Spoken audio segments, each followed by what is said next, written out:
ನಾವು ಒಟ್ಟಾರೆಯಾಗಿ 10 ದಿನಗಳ ಕಾಲ ಪ್ರವಾಸನ ಕೈಗೊಂಡಿದ್ವಿ. ಎಲ್ಲ ವಿಡಿಯೋಗಳ ಲಿಂಕನ್ನು ಸಹ ಡಿಸ್ಕ್ರಿಪ್ಷನ್ ಬಾಕ್ಸಲ್ಲಿ ಕೊಟ್ಟಿರ್ತೀನಿ. ಸೀರಿಯಲ್ ಆಗಿ ನೀವು ನೋಡ್ತಾ ಹೋಗ್ಬೋದು. ಈ ಕಾರ್ಯಕ್ರಮದ ಪ್ರಾಯೋಜಕರು ಭಾಗೀರಥಿ ಟ್ರಾವೆಲ್ಸ್. ಸರಿಸುಮಾರು 50ರಿಂದ 60 ವರ್ಷಗಳ ಕಾಲ ಜನರ ಸೇವೆ ಮಾಡ್ತಾ ಟ್ರಾವೆಲ್ಸ್ನಲ್ಲಿ ಒಳ್ಳೆ ಹೆಸರು ಗಳಿಸಿರತಕ್ಕಂಥ ಭಾಗೀರಥಿ ಟ್ರಾವೆಲ್ಸ್. ಭಾರತದಾದ್ಯಂತ ಎಲ್ಲ ಸೀಸನಲ್ಲೂ ಟ್ರಿಪ್ ಹೋಗೋದಕ್ಕೆ ಭಾಗೀರಥಿ ಟ್ರಾವೆಲ್ಸ್ನ ಸಂಪರ್ಕಿಸಿ. ಹಾಗೆ ಟ್ರಿಪ್ನಲ್ಲಿ ಮನೆ ಊಟನ ಮಿಸ್ ಮಾಡ್ಕೋಬೇಡಿ. ನಮಸ್ಕಾರ ವೀಕ್ಷಕರೇ, ತಮ್ಮೆಲ್ಲರಿಗೂ ಮತ್ತೊಮ್ಮೆ ಭಾಗ್ಯ ಟಿವಿ ಬ್ಲಾಗ್ಸ್ನ ಮತ್ತೊಂದು ಹೊಸ ವಿಡಿಯೋಗೆ ಸುಸ್ವಾಗತ ಕೋರ್ತಾ ಇದ್ದೀನಿ. ನಾನು ನಿಮ್ಮ ಪ್ರೀತಿಯ ಗಿರೀಶ್ ನಾಗರಾಜ್. ಬೆಳಗ್ಗೆ 7:30 ಗಂಟೆ ಉಜ್ಜಯಿನಿ ಮಹಾನಗರದಲ್ಲಿ ಆಟೋದಲ್ಲಿ ಹೋಗ್ತಾ ಇದ್ದೀನಿ. ಯಾಕೆಂದರೆ ಮತ್ತೊಂದು ರೂಮ್ ಕಡೆಗೆ ಹೋಗಬೇಕು. ನೋಡ್ತಾ ಇದ್ದೀರಲ್ಲ, ಉಜ್ಜಯಿನಿ ನಗರ ಬಹಳ ತಂಪಾಗಿ ಕಾಣ್ತಾ ಇದೆ. ಹೌದು, ಇಂದಿನ ದಿನ ಮಳೆ ಬಂದಂಥ ಕಾರಣ ನೋಡೋದಕ್ಕೆ ಸುಂದರವಾಗೂ ಇತ್ತು. ಈ ವಾತಾವರಣದಲ್ಲಿ ಬಹಳ ತಂಪಾಗೂ ಇತ್ತು. ಉಜ್ಜಯಿನಿ ಮಹಾನಗರ ಬಹಳ ದೊಡ್ಡ ನಗರ, ಅತಿ ಹೆಚ್ಚು ಜನಸಂಖ್ಯೆ ಇರತಕ್ಕಂಥ ನಗರ. ಯಾವುದೇ ಒಂದು ಬೆಂಗಳೂರಿಗೇನು ಕಡಿಮೆ ಇಲ್ಲ, ಅಷ್ಟು ಸೂಪರಾಗಿದೆ. ಅದರಲ್ಲೂ ನೋಡಬೇಕಾದಂಥ ಸ್ಥಳ ಬಹಳ ಅಂದರೆ ಬಹಳ ಇದೆ. ಇವತ್ತಿನ ಈ ವಿಡಿಯೋದಲ್ಲಿ ಉಜ್ಜಯಿನಿಯ ನಗರದಲ್ಲಿ ಏನೆಲ್ಲ ನೋಡ್ಬೋದು, ಎಲ್ಲೆಲ್ಲಿ ಹೋಗಬೇಕು, ಹಾಗೆ ಆ ಸ್ಥಳದ ಮಾಹಿತಿನ ನಾನು ನಿಮಗೆ ಕೊಡ್ತಾ ಹೋಗ್ತೀನಿ. ವಿಡಿಯೋ ಕೊನೆವರೆಗೂ ನೋಡಿ. ಮುಂದಿನ ವಿಡಿಯೋಗಳಲ್ಲಿ ಇನ್ನೂ ಹೆಚ್ಚಿನ ಮಾಹಿತಿ ಸಿಗ್ತಾ ಹೋಗುತ್ತೆ. ನೀವು ಕಂಪ್ಲೀಟ್ ಸೀರೀಸ್ನ ನೋಡಬೇಕು ಅಂತಂದರೆ ಡಿಸ್ಕ್ರಿಪ್ಷನ್ ಬಾಕ್ಸಲ್ಲಿ ಪ್ರತಿಯೊಂದು ವಾಲ್ಯೂಮ್ನ ಲಿಂಕ್ನೂ ಸಹ ಕೊಟ್ಟಿರ್ತೀನಿ. ಅದ್ರ ಮೂಲಕ ನೀವು ಇನ್ನೂ ಹೆಚ್ಚಿನ ವಿಡಿಯೋಗಳನ್ನ ನೋಡ್ಬೋದು. ಹೀಗಿಲ್ಲಿ ನನ್ನ ಜೊತೆ ಮಧು ಅವರು, ಗುರು ಅವರು, ಹಾಗೆ ಹರೀಶ್ ಅವರು ಇರ್ತಕ್ಕಂಥದ್ದು.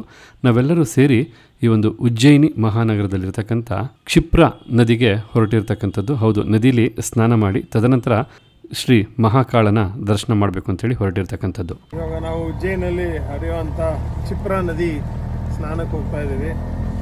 ಸ್ನಾನದ ನಂತರ ಉಜ್ಜಯಿನಿ ಮಹಾಕಾಳೇಶ್ವರನ ದರ್ಶನ ಮಾಡಿಕೊಂಡು ಮತ್ತೆ ಬರೋದು. ಕನ್ನಡದಲ್ಲಿ ಉಜ್ಜಯಿನಿ ಅಂತ ಬರೆಯಲಾಗತ್ತೆ, ಕರೆಯಲಾಗತ್ತೆ. ಇದು ಮಧ್ಯಪ್ರದೇಶದಲ್ಲಿರುವ ಒಂದು ಐತಿಹಾಸಿಕ ಮತ್ತು ಪವಿತ್ರವಾದಂಥ ಒಂದು ನಗರ.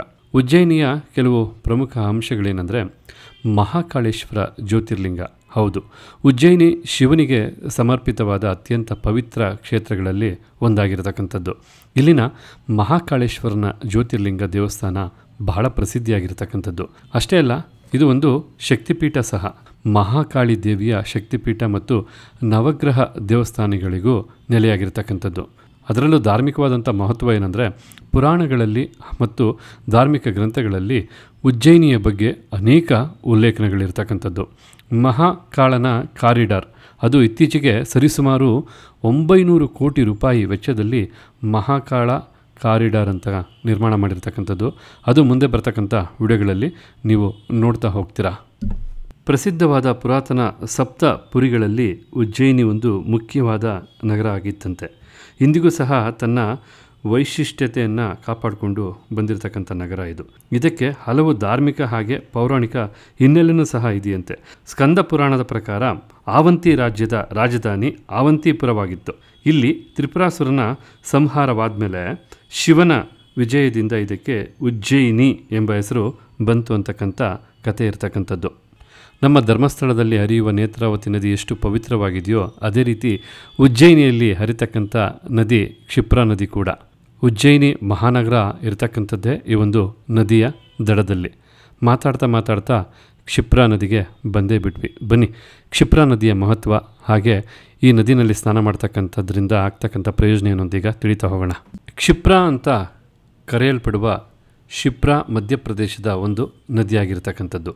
ಇದು ದೀರ್ಘಕಾಲಿಕ ನದಿಯಾಗಿದ್ದು ಹಿಂದೂಗಳು ಗಂಗಾ ನದಿಯಷ್ಟೇ ಪವಿತ್ರ ಅಂತ ಪರಿಗಣಿಸ್ತಾರೆ. ಈ ನದಿಯ ಮೂಲ ವಿಂಧ್ಯ ಶ್ರೇಣಿಯಲ್ಲಿ ಕಾಕ್ರಿ ಟೇಕಡಿ ಎಂಬ ಬೆಟ್ಟದಿಂದ ಹುಟ್ಟುತ್ತೆ. ಇದು ಧಾರ್ನ ಉತ್ತರದಲ್ಲಿದೆ ಮತ್ತು ಉಜ್ಜಯಿನಿಯಿಂದ 11 ಕಿಲೋಮೀಟರ್ ದೂರದಲ್ಲಿರ್ತಕ್ಕಂಥದ್ದು. ಈ ನದಿ 195 ಕಿಲೋಮೀಟರ್ ಉದ್ದವಿದ್ದು ಅದರಲ್ಲಿ 93 ಕಿಲೋಮೀಟರು ಉಜ್ಜಯಿನಿ ಮೂಲಕನೇ ಹರಿಯುತ್ತೆ. ಅಷ್ಟೇ ಅಲ್ಲ, ಇದು ಮಾಲ್ವಾ ಪ್ರಸ್ಥಭೂಮಿಯಾದ್ಯಂತ ಹರಿದು ಚಂಬಲ್ ನದಿಯನ್ನು ಸೇರುತ್ತಂತೆ. ಧಾರ್ಮಿಕದ ಮಹತ್ವ ಗೊತ್ತಾ? ಪುರಾಣಗಳು ಅಥವಾ ಪ್ರಾಚೀನ ಹಿಂದೂ ಗ್ರಂಥಗಳು ಕ್ಷಿಪ್ರವು ವಿಷ್ಣುವಿನ ಹಂದಿಯ ಅವತಾರವಾದ ವರಹನ ಹೃದಯದಿಂದ ಹುಟ್ಟಿದ್ದು ಅಂತ ಹೇಳುತ್ತೆ. ಕ್ಷಿಪ್ರಾ ನದಿಯ ದಡದಲ್ಲಿಯೇ ವಿಷ್ಣುವಿನ 8ನೆಯ ಅವತಾರವಾದ ಕೃಷ್ಣನು ಅಧ್ಯಯನ ಮಾಡಿದ್ದು. ಋಷಿ ಸಂದೀಪಿನಿಯವರ ಆಶ್ರಮ ಸಹ ಇಲ್ಲೇ ಇರತಕ್ಕಂಥದ್ದು.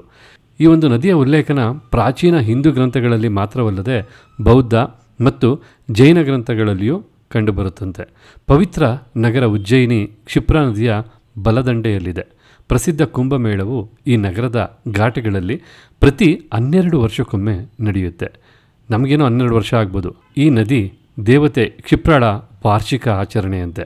ಒಟ್ಟಾರೆಯಾಗಿ ಹೇಳ್ಬೇಕಂದ್ರೆ ಈ ಕ್ಷಿಪ್ರಾ ನದಿನಲ್ಲಿ ಸ್ನಾನ ಮಾಡಿದವರೆ ಪುಣ್ಯವಂತರು. ಅದರಲ್ಲೂ ಈ ಬಾರಿಯ ಕುಂಭಮೇಳದಲ್ಲಿ ಎಷ್ಟೋ ಅಸಂಖ್ಯಾತ ಕೋಟ್ಯಾನುಕೋಟಿ ಭಕ್ತರು ಇಲ್ಲಿ ಬಂದು ಸ್ನಾನ ಮಾಡಿದ್ದುಂಟು. ಖಂಡಿತ ಯಾರೆಲ್ಲ ಈ ಒಂದು ಕ್ಷಿಪ್ರಾ ನದಿಯಲ್ಲಿ ಅದರಲ್ಲೂ ಕುಂಭಮೇಳದಲ್ಲಿ ಸ್ನಾನ ಮಾಡಿದ್ರಿ ಅಂತ ತಿಳಿಸಿ. ಹಾಗೆ ನೀವು ಮತ್ತು ನಿಮ್ಮ ಕುಟುಂಬದವರು ಆದಷ್ಟು ಬೇಗ ಉಜ್ಜಯಿನಿಯ ದರ್ಶನ ಮಾಡಿ ಈ ಒಂದು ಕ್ಷಿಪ್ರಾ ನದಿಯಲ್ಲಿ ಸ್ನಾನ ಮಾಡೋಂಗಾಗಲಿ ಅಂತ ದೇವರಲ್ಲಿ ಪ್ರಾರ್ಥನೆ ಮಾಡ್ತೀನಿ. ಬನ್ನಿ ನೆಕ್ಸ್ಟು ನಾವು ಎಲ್ಲೋದ್ವಿ ಅಂತ ನೋಡೋರಂತೆ. ಕ್ಷಿಪ್ರಾ ನದಿನಲ್ಲಿ ಸ್ನಾನ ಮಾಡಿ ತದನಂತರ ತಿಂಡಿ ತಿನ್ನಬೇಕು ಅಂತ ಹೋಟ್ಲ್ ಹುಡುಕ್ತಾ ಹೋದಾಗ ಇಲ್ಲಿ ಗೊತ್ತಾಯಿತು ಅತ್ಯಂತ ಪ್ರಸಿದ್ಧಿಯಾಗಿರ್ತಕ್ಕಂಥದ್ದು ಅವಲಕ್ಕಿ ಮತ್ತು ಕಚೋರಿ ಹಾಗೆ ಸಮೋಸ. ಅದು 10 ರೂಪಾಯಿಗೆ ಅವಲಕ್ಕಿ, 5 ರೂಪಾಯಿಗೆ ಕಚೋರಿ ಸಮೋಸ ಕೊಡ್ತಕ್ಕಂಥದ್ದು. ನೀವೇನಾದರೂ ಒಂದು 20-30 ರೂಪಾಯಿ ಇದ್ಬಿಟ್ರೆ ಹೊಟ್ಟೆ ತುಂಬ ತಿನ್ಬೋದು. ಅಷ್ಟು ಕ್ವಾಂಟಿಟಿ ಇರುತ್ತೆ, ಅಷ್ಟೇ ರುಚಿಕರವಾಗಿರುತ್ತೆ. ನಾವಂತೂ ತುಂಬ ಚೆನ್ನಾಗಿ ಎಂಜಾಯ್ ಮಾಡಿದ್ವಿ ಈ ಒಂದು ಬೆಳಗಿನ ಉಪಹಾರನ. ನಿಜ ಹೇಳಬೇಕಂದ್ರೆ ಬಿಸಿಯಾಗಿದ್ದರಿಂದ ರುಚಿ ಮಾತ್ರ ಬಹಳ ಅಮೋಘವಾಗಿತ್ತು. ಅದರಲ್ಲೂ ಇಲ್ಲಿ ಅಂದರೆ ಉಜ್ಜಯಿನಿನಲ್ಲಿ ಎಲ್ಲಿ ಹೋದರೂ ಈ ರೀತಿಯಾದಂಥ ಅವಲಕ್ಕಿ ಮತ್ತು ಕಚೋರಿ ಸಮೋಸ ತುಂಬ ಹೆಚ್ಚಾಗಿ ಸಿಗ್ತಕ್ಕಂಥದ್ದು. ಬೆಳಗಿನ ಉಪಹಾರ ಇದನ್ನೇ ಎಲ್ಲ ಇಲ್ಲಿ ಹೆಚ್ಚಾಗಿ ಸೇವಿಸ್ತಕ್ಕಂಥದ್ದು. ಬೆಳಗಿನ ಒಳ್ಳೆಯ ಉಪಹಾರ ತಿಂದಾದ ನಂತರ ಮತ್ತೆ ನಾವು ಹೋಟ್ಲ್ ಕಡೆ ಹೊರಟ್ವಿ. ಈ ರಿಕ್ಷಾದಿಂದ ನಾವು ಹೋಟ್ಲಿಗೆ ಹೋಗಿ ಅಲ್ಲಿ ಪ್ರವಾಸಿಗರೆಲ್ಲ ಕಾಯ್ತಾ ಇರ್ತಾರೆ, ಅವ್ರ ಜೊತೆಗೆ ದೇವಸ್ಥಾನ ನೋಡೋದಕ್ಕೆ ಹೋಗ್ತಕ್ಕಂಥದ್ದು. ನಾವು ಉಜ್ಜಯಿನಿ ಮಹಾಕಾಳನ ದೇವಸ್ಥಾನ ಸಂಜೆ ಹೋಗ್ತೀವಿ, ಬಟ್ ಅದಕ್ಕೂ ಮೊದಲು ಉಜ್ಜಯಿನಿಲಿರ್ತಕ್ಕಂಥ ಅನೇಕ ದೇವಸ್ಥಾನಗಳನ್ನ ನೋಡ್ತೀವಿ. ಬನ್ನಿ ಯಾವ್ಯಾವ ದೇವಸ್ಥಾನ ನೋಡ್ತೀವಿ ಅಂತ ನೀವು ನೋಡೋರಂತೆ. ಬದ್ರಿಯವರೇ, ಏನ್ ಸಮಾಚಾರ? ಹಣೆ ತುಂಬಾ ನಾಮ ಹಾಕೊಂಡ್ಬಿಟ್ಟಿದ್ರಾ? ಅಲ್ಲಿ ಮಹಾಕಾಳೇಶ್ವರ ಜ್ಯೋತಿರ್ಲಿಂಗ ಹೋಗಿದ್ವಿ. ಓಕೆ, ಅಲ್ಲೆಲ್ಲ ದರ್ಶನ ಮಾಡ್ಕೊಂಡ್ ಬಂದ್ವಿ. ಅಲ್ಲೆಲ್ಲ ಹಾಕ್ಸ್ಕೊಂಡು ನಾವು ಹಾಕ್ಸ್ಕೊಂಡು ಚೆನ್ನಾಗಿರುತ್ತೆ. ತುಂಬಾ ಲಕ್ಷಣವಾಗಿದೆ, ತುಂಬಾ ಚೆನ್ನಾಗಿದೆ. ಈಗ ಎಲ್ಲಿ ಹೋಗ್ತಾ ಇರೋದು? ಈಗ ನಾವು ಉಜ್ಜಯಿನಿಯಲ್ಲಿ ಸೈಟ್ ಸೀಯಿಂಗು, ಕಾಲಭೈರವ ಆಶ್ರಮ, ಸಂದೀಪಿನಿ ಆಶ್ರಮ ಸೈಟ್ ಸೀಯಿಂಗ್ ಹೋಗ್ತಾ ಇದೀವಿ. ಹೌದಾ? ಎಲ್ಲ ಬೆಳಗ್ಗೆಲ್ಲ ತಿಂಡಿ ಎಲ್ಲ ಮುಗಿಸಿದ್ವಿ. ಓಕೆ, ಸರಿ ಆಯ್ತು. ಹೆಣ್ಮಕ್ಳು ಯಾರು ನಾಮ ಹಾಕೊಂಡಿಲ್ವಾ? ಹೌದಾ?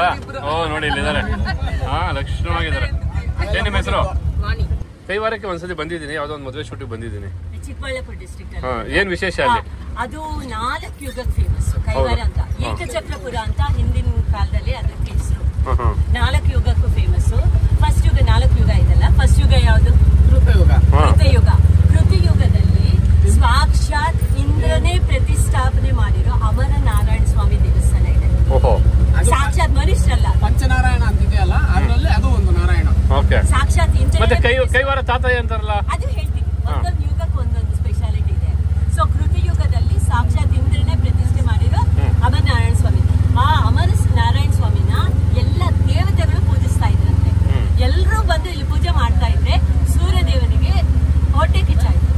ಎಲ್ಲರೂ ಬರ್ತಾ ಇದ್ರು, ನಂಗೆ ಒಂದಿನಾನು ಬಿಡುವಾಗಲ್ವಲ್ಲ, ಆ ದೇವರನ್ನ ನೋಡಕ್ಕೂ ಆಗ್ತಾ ಇಲ್ಲ ಅಂತ ಅವರು ಸೂರ್ಯದೇವನಿಗೆ ರಥದಲ್ಲಿ ಹೋಗ್ತಾರಲ್ಲ, ಅವಾಗ ಒಂದು ಚಕ್ರದಲ್ಲಿ ಬ್ಯಾಲೆನ್ಸ್ ಮಾಡಿ ದೇವರನ್ನ ನೋಡಕ್ ಬಂದಿರುತ್ತೆ. ಅದಕ್ಕೋಸ್ಕರ ಏಕಚಕ್ರಪುರ. ಸೊ ಇದು ಕೃತಯುಗ ಆಯ್ತು. ಸೆಕೆಂಡ್ ಯುಗ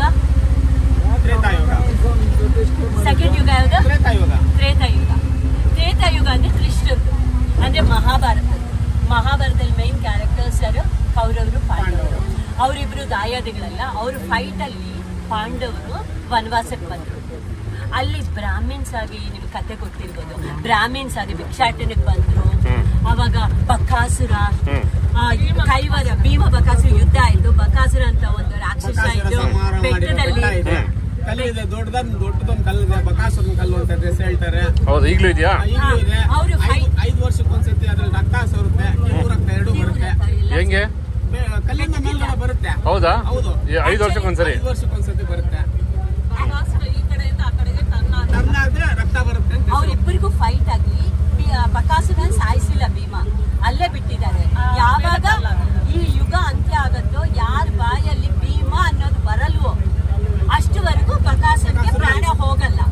ಅದಕ್ಕೋಸ್ಕರ ನಮ್ಮ ಪೂರ್ವಜರು ಭೀಮ ಹೆಸರು ಪರ್ಮನೆಂಟ್ ಆಗಿರ್ಬೇಕು ಅಂತ ಅಕ್ಕಿಯನ್ನ ತೆಲುಗಲ್ಲಿ ಭೀಮು ಅಂತಾರೆ. ಭೀಮು ಅಂತ. ಸೊ ಅವಾಗ ಎಲ್ಲರೂ ಅಕ್ಕಿ ಕೊಡು ಅಂದ್ರೆ ಭೀಮಿ ಅಂತಾರಲ್ಲ, ಹಾಗೆ ಆ ಭೀಮ ಹೆಸರು ಪರ್ಮನೆಂಟ್ ಆಗಿ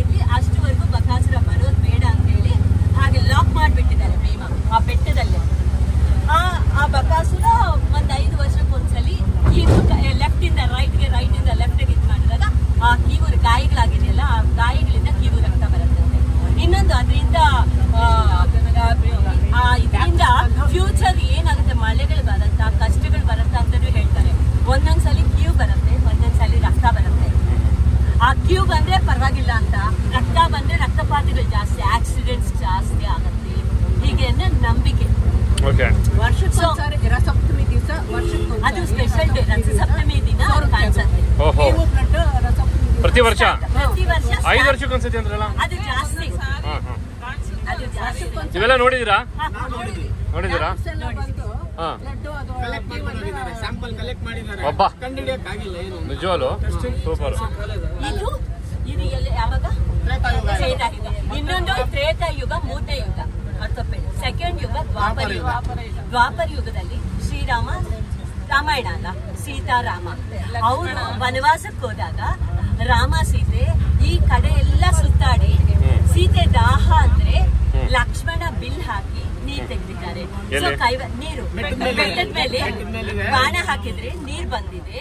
ಆ ನೀರನ್ನ ಆ ಬೆಟ್ಟದಲ್ಲಿ ಅದು ನೀರ್ ಬಂದಿರೋದು ಕೊಳ ಆಗ್ಬಿಟ್ಟಿದೆ. ಅದನ್ನ ಲಕ್ಷ್ಮಣ ತೀರ್ಥ ಅಂತಾರೆ. ಲಕ್ಷ್ಮಣ ತೀರ್ಥ ಅದು 365 ಡೇಸ್, ಇದರ್ ಸಮ್ಮರ್ ಆರ್ ವಿಂಟರ್. ಅದ್ರಲ್ಲಿ ನೀರ್ ಇದ್ದೇ ಇರತ್ತೆ. ಅದು ಫ್ರಿಜ್ ವಾಟರ್ ತರ ಸ್ವೀಟ್ ವಾಟರ್ ಯಾವಾಗೂ ಇರತ್ತೆ. ಇದು ದ್ವಾಪರ ಯುಗ, ಮೂರನೇ ಯುಗ. ಸೊ 3 ಯುಗ. ಎರಡನೇದು ಫಸ್ಟ್ ಕೃತಯುಗ, ಎರಡನೇದು ದ್ವಾಪರ ಯುಗ, ಮೂರನೇದು ತ್ರೇತಾಯುಗ. ಕೃಷ್ಣದ್ದು ರಾಮಾಯಣ ಆದ್ಮೇಲೆ ಮಹಾಭಾರತ. ನೆಕ್ಸ್ಟ್ ಇವಾಗಿನ ಯುಗ ಕಲಿಯುಗ. ಕಲಿಯುಗದಲ್ಲಿ ತಾತಾಯಿನವರು ಬಲಿಜಿಗರು ಅಂತ ಒಂದು ಸಮುದಾಯ ಇದೆಯಲ್ಲ, ಆ ಸಮುದಾಯಕ್ಕೆ ಸೇರಿದ್ರು ನಾರಾಯಣ ಅಂತ ಒಬ್ರು. ಅವರು ಸಾಮಾನ್ಯವಾಗಿ ಬಲಿಜಿಗರು ಅಂದ್ರೆ ಅವರ ವೃತ್ತಿ ಬಂದು ಬಳೆ ಮಾಡ್ಕೊಂಡು ಅವ್ರು ಬಳೆ ಮಾಡ್ಕೊಂಡಿರ್ತಾರೆ. ಆಕ್ಚುಲಿ ಅವ್ರ ಅಪ್ಪ ಅಮ್ಮನಿಗೆ ಅಂದ್ರೆ ನಾರಾಯಣ ಅವರಿಗೆ ಅಪ್ಪ ಅಮ್ಮನ ಮಕ್ಕಳಿರಲ್ಲ. ಅಮರ್ ನಾರಾಯಣ ಸ್ವಾಮಿಯನ್ನ ಪೂಜೆ ಮಾಡಿದ್ದಕ್ಕೆ ಅವ್ರಿಗೊಬ್ಬ ಮಗ ಹುಡ್ತಾರೆ. ಆ ಹುಡುಗನಿಗೆ ಅದಕ್ಕೋಸ್ಕರ ನಾರಾಯಣ ಅಂತ ಹೆಸರಿಡ್ತಾರೆ. ಅವರು ಹುಟ್ಟಿದ ತಕ್ಷಣ ತಂದೆ ತಾಯಿನ ಕಳ್ಕೊಳ್ತಾರೆ. ಸೊ ಅವ್ರ ದೇವಸ್ಥಾನದಲ್ಲೇ ಬೆಳಿತಾರೆ. ಹೀಗೋ ಹಾಗೂ ಮದ್ವೆ ಆಗ್ತಾರೆ.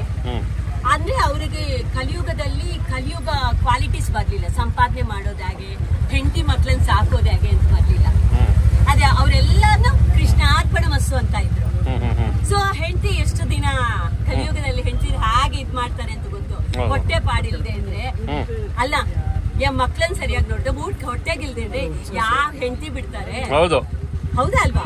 ಆವಾಗ ಹೆಂಡತಿ ಗಲಾಟೆ ಮಾಡಿದಕ್ಕೆ ಈ ಸಂಸಾರ ಬೇಡ, ಈ ಹೆಂಡತಿ ಕಾಟನೂ ಬೇಡ ಅಂತ ಹೇಳಿ ಅವರು ತಪಸ್ ಕೊಟ್ಟಿರ್ತಾರೆ.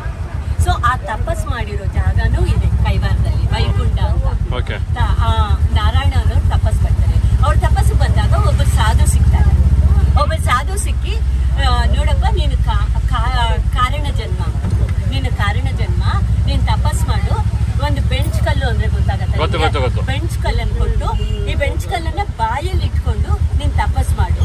ಆ ಬೆಂಚ್ ಕಲ್ಲು ಯಾವಾಗ ಕಲ್ಲು ಸಕ್ಕರೆ ಆಗುತ್ತೋ, ಯಾವಾಗ ಅದು ಕಲ್ಲು ಸಕ್ಕರೆ ಆಗುತ್ತೆ ಅಂದ್ರೆ ನಿನ್ ತಪಸ್ ಪರಿಪೂರ್ಣ ಆಗುತ್ತೆ, ನಿನ್ ಸಿದ್ಧಿ ಬಂದಿದೆ ಅಂತ ಅರ್ಥ ಅಂತ ಹೇಳ್ತಾರೆ. ಸರಿ, ಅದು ನಿಜಾನೇ ಇರ್ಬೇಕು ಅಂತೇಳಿ ಆ ನಾರಾಯಣ ಅಂಬವರು ಆ ಬೆಂಚ್ ಕಲ್ಲನ್ನು ಇಟ್ಕೊಂಡು ನಾರಾಯಣ ಬೆಂಚ್ ಕಲ್ಲು ಇಟ್ಕೊಂಡು ಮಾತಾಡಿದ್ರೆ ನಾರಾಯಣ ಅನ್ನಕ್ಕಾಗಲ್ಲ. ಅವಾಗ ನಾರಾಯಣ ಅಂತ ಜಪಯಜ್ಞ ಮಾಡ್ಬಿಡ್ತಾರೆ, ತಪಸ್ ಮಾಡ್ತಾರೆ. ಕೆಲವು ವರ್ಷಗಳು ಮಾಡಿದ್ಮೇಲೆ ಇದ್ದಕ್ಕಿದ್ದಂಗೆ ಆ ಬೆಂಚ್ ಕಲ್ಲು ಕಲ್ಸಕ್ರೆ ಆಗುತ್ತೆ. ಸೊ ನಂಗೆ ಸಿದ್ಧಿ ಬಂದಿದೆ ಅಂತ ಹೇಳಿ ಅಂದ್ರೆ ಟೆಸ್ಟ್ ಮಾಡ್ಕೋಬೇಕಲ್ಲ. ಅವರು ಆಚೆ ಬಂದು ನೋಡ್ತಾರೆ, ಗುಹೆಯಲ್ಲಿ ಮಾಡಿರ್ತಾರೆ ತಪಸ್ಸು. ಆಚೆ ಬಂದು ನೋಡಿದ್ರೆ ಕುರಿ ಕಾಯೋರೆಲ್ಲ ಇರ್ತಾರೆ. ಸೊ ಅವರು ಕೈಗೆ ಎತ್ಕೊಂಡು ಇದ್ ಮಾಡೋಷ್ಟೊತ್ತಿಗೆ ಆ ಬೆಂಚ್ ಕಲ್ಲುಗಳೆಲ್ಲ ಕಲ್ಲುಗಳೆಲ್ಲ ಕಲ್ಸಕ್ರೆ ಆಗತ್ತೆ. ಆ ಕುರಿ ಮೇರೆಯವ್ರಿಗೆಲ್ಲ ಸ್ವಲ್ಪ ಕೊಡ್ತಾರೆ. ಅವರು ಕಲ್ಸಕ್ರೆ ಚೆನ್ನಾಗಿದೆ ಅಂತ ತಿಂತಾರೆ. ಸೊ ಅವಾಗ ಅವ್ರಿಗೆ ನಂಬಿಕೆ ಬರುತ್ತೆ, ನನಗೆ ಸಿದ್ಧಿ ಆಗಿದೆ, ನಾನು ಜನರಿಗೆ ಸೇವೆ ಮಾಡ್ಬೇಕು ಅಂತೇಳಿ ಅವರು ಊರಿಗೆ ಬಂದು ಆವಾಗಿಂದ ಅವ್ರ ಪವಾಡಗಳು ಸ್ಟಾರ್ಟ್. ಎಷ್ಟೋ ಜನಕ್ಕೆ ಕಣ್ಣು ಇಲ್ಲದೆ ಇರೋರಿಗೆಲ್ಲ ಕಣ್ಣು ಬಂದಿದೆ. ಅವರನ್ನ ಹೇಳನೆ ಮಾಡಿರೋರೆಲ್ಲ ಬುದ್ಧಿ ಕಲಿಸಿದ್ದಾರೆ. ಅವ್ರು ನೀರ್ ಇಲ್ದೇ ಇರೋವಾಗ ಬಾವಿ ತೋಡಿ ಗಂಗೆನ ಹೊರೆ ಕಟ್ಟಿದ್ದಾರೆ ಹಾಡುಗಳಲ್ಲಿ. ತಾತಯ್ಯನವರು ಇನ್ನೊಂದು ಕೀರ್ತನೆಗಳು ತುಂಬಾ ಬರ್ತಿದ್ದಾರೆ. ಇನ್ನೊಂದು ಪ್ರೌಡ್ ಆಫ್ ಕೈವಾರ ತಾತಯ್ಯ ಅಂದ್ರೆ ಕಾಲಜ್ಞಾನ ಬರ್ತಿದ್ದಾರೆ. ಕಾಲಜ್ಞಾನ ಅಂದ್ರೆ ನಮ್ ಫ್ಯೂಚರ್ ಹೇಗಿರತ್ತೆ. ಇವಾಗ ಆಂಧ್ರದಲ್ಲಿ ಕಾಲಜ್ಞಾನ ಅಂದ್ರೆ ಮುಂದೆ ಏನೇನ್ ಆಗತ್ತೆ ಅನ್ನೋದನ್ನ ಮುಂಚೆನೆ ಹೇಳೋದು. ಇನ್ನು 20 ಅಂದ್ರೆ ಕಲಿಯುಗ ಅಂತ್ಯ ಹೇಗಿರುತ್ತೆ, ಕಲಿಯುಗದಲ್ಲಿ ಏನೇನ್ ಲಕ್ಷಣಗಳು ಬರುತ್ತೆ, ಅದೆಲ್ಲ ಕಾಲಜ್ಞಾನದಲ್ಲಿ ಈಗಾಗಲೇ ಬರ್ದಿರ್ತಕ್ಕಂಥದ್ದು ಏನಾದ್ರು ಆಗಿದೆಯಾ? ಕಾಲೇಗರಿಗಳೆಲ್ಲ ಇನ್ನ ಇದೆ, ಪ್ರಿಸರ್ವ್ ಮಾಡಿದ್ದಾರೆ. MS ರಾಮಯ್ಯ ಫ್ಯಾಮಿಲಿ ಗೊತ್ತಾ? Famous family. ಅವ್ರ ಫ್ಯಾಮಿಲಿ, ಅವ್ರ ಬಲ್ಜಿಗರು, ಅವ್ರ ಫ್ಯಾಮಿಲಿ ಮನೆ ದೇವರವರು. So their family is taking care of full ತಾತ್ನವ್ರ ಮಠ. ಸೊ ಅವರು ತಾಳೆಗರಿಯನ್ನು ಹಾಗೆ ಪ್ರಿಸರ್ವ್ ಮಾಡಿಟ್ಟಿದ್ದಾರೆ. ತುಂಬಾ ಬುಕ್ಸು ಹೊರಡಿಸಿದ್ದಾರೆ ಅವ್ರ ಕೀರ್ತನೆಗಳ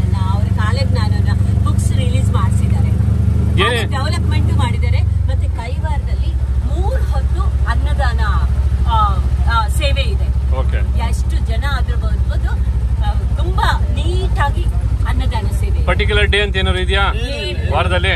ವಾರದಲ್ಲಿ 365 ಡೇಸ್ ಇರುತ್ತೆ. ಅಂದ್ರೆ ಎವ್ರಿ ಪೌರ್ಣಿಮೆ ಕೈವಾರಕ್ಕೆ ಹಬ್ಬ ಇರ್ತದೆ, ತುಂಬಾ ಚೆನ್ನಾಗಿ ನಡೆಯುತ್ತೆ. ಕೈವಾರ ಪೌರ್ಣಿಮೆ ಪೂಜೆ ಅಂದ್ರೆ ಅಭಿಷೇಕ ಎಲ್ಲ ಗ್ರ್ಯಾಂಡ್ ಆಗಿದ್ದು ತುಂಬಾ ಚೆನ್ನಾಗಿ ನಡೆಯುತ್ತೆ. ಪೌರ್ಣಿಮೆ ವ್ರತ ಎಲ್ಲ ಹುಣ್ಣಿಮೆ ತುಂಬಾ ನಡೆಯುತ್ತೆ. ವರ್ಷಕ್ಕೊಂದ್ಸತಿ ನಡೀತಕ್ಕಂಥ ಗುರು ಪೂರ್ಣಿಮೆ ಹೇಳ್ತಾರೆ. ಆ ತಾತನವ್ರದ್ದು ಸಂಗೀತ ಅಂದ್ರೆ ತಾತನವ್ರಿಗೆ ತುಂಬಾ ಇಷ್ಟ. ನಾನು ಹೇಳಿದ್ನಲ್ಲ ಕೀರ್ತನೆಗಳು ಬರ್ದಿದ್ದಾರೆ ಅಂತ, ತುಂಬಾ ಕನ್ನಡ ಕೀರ್ತನೆಗಳು ಬರ್ದಿದ್ದಾರೆ, ತೆಲುಗು ಕೀರ್ತನೆಗಳು ಬರ್ದಿದ್ದಾರೆ. ಸೊ ಅವ್ರ ಕೀರ್ತನೆಗಳ ಪ್ರಚಾರಕ್ಕೋಸ್ಕರ ಇವರು ಸಂಗೀತೋತ್ಸವ ಅಂತ ಮಾಡಿದ್ದಾರೆ. ಆರಾಧನೆ ಸಂಗೀತೋತ್ಸವ. ಆ ಸಂಗೀತೋತ್ಸವ ಇಟ್ಸ್ ಅ ವರ್ಲ್ಡ್ ಫೇಮಸ್ ಸಂಗೀತೋತ್ಸವ. ಅದು ಕಂಟಿನ್ಯೂಸ್ 72 ಅವರ್ಸ್ ಸಂಗೀತೋತ್ಸವ, ನಿಲ್ಸೋದೇ ಇಲ್ಲ. ಗುರು ಪೂರ್ಣಿಮೆ ಶುರು ಆದ ದಿನದಿಂದ 2 ದಿನ ಮೊದಲಿಂದ ಸ್ಟಾರ್ಟ್ ಆಗುತ್ತೆ. ಗುರು ಪೂರ್ಣಿಮೆಯಿಂದ ಕಂಪ್ಲೀಟ್ ಆಗುತ್ತೆ. ದೇಶ ವಿದೇಶಗಳಿಂದ ಬರ್ತಾರೆ. ಬೇರೆ ಬೇರೆ ನಮ್ಮ ರಾಜ್ಯದಲ್ಲಿ ಅಲ್ದಿರ ತಮಿಳುನಾಡು, ಮಲಯಾಳಂ, ಕೇರಳ ಅಲ್ಲಿಂದ ಎಲ್ಲ ಕರೆಸ್ತಾರೆ. ಅಷ್ಟೇ ಪ್ಲಾನ್ ಮಾಡ್ಕೊಂಡು ಎಲ್ಲಾನು ಕಳಿಸ್ತಾರೆ. ವಿದ್ವಾಂಸರು ಬರ್ತಾರೆ. ಅಲ್ಲಿ ನೀವು ಇಷ್ಟೊಂದು ಜನ ಇದ್ರಲ್ಲ, ನಿಮ್ ಕಡೆಯಿಂದ ಏನ್ ಸೇವೆ ಇರುತ್ತೆ ಅಲ್ಲಿ? ನಾವು ಯಾವಾಗ ಪ್ರೋಗ್ರಾಮ್ ಕೊಡ್ತೀವಿ. ಈ ಸಲಿನೂ ಗುರು ಪೌರ್ಣಿಮೆ ದಿನ ಪೂಜೆ ಮುಂಚೆ ನಮ್ದು ಕೀರ್ತನೆ ಹಾಡಿದ್ದಾರೆ. ತಾತವ್ರ ಕೀರ್ತನೆ ಇನ್ನೊಂದು ಮೀನಿಂಗ್ಫುಲ್ ಕೀರ್ತನೆ ಎಲ್ಲರಿಗೂ. ಹಾಗೆ ಬಸವಣ್ಣನವರ ವಚನಗಳು ಅದೇನು ಕಾಮನ್ ಮ್ಯಾನ್ಗೂ ಅರ್ಥ ಮಾಡೋ ಹಂಗ ಹೇಳ್ತಾರಲ್ಲ, ಹಾಗೆ ತಾತನವರ ಕೀರ್ತನೆಗಳು ಕಷ್ಟ ವರ್ಡ್ಸ್ ಎಲ್ಲ ಉಪಯೋಗಿಸಿಲ್ಲ, ಈಸಿಯಾಗಿ